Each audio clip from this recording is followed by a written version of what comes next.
is the new connector cradle. We made some changes to the machine, so we made it a little bit wider and a little bit shorter in depth. We're able to, with this machine now, come around, be able to house 3 rolls of 444 connector. Each bin is the same size.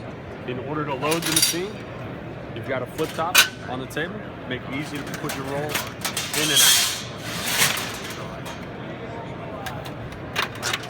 The table keeps everything nice and neat.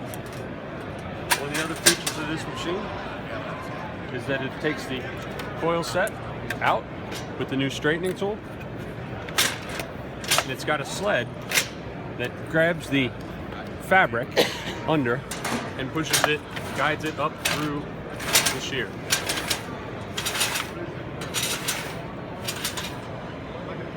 See? One of the things that I also want you to know is that you saw as I pulled this roll, these maintained, they did not roll. They're all on independent castings.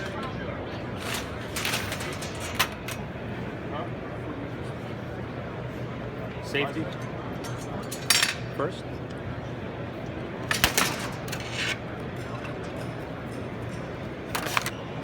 Thank you.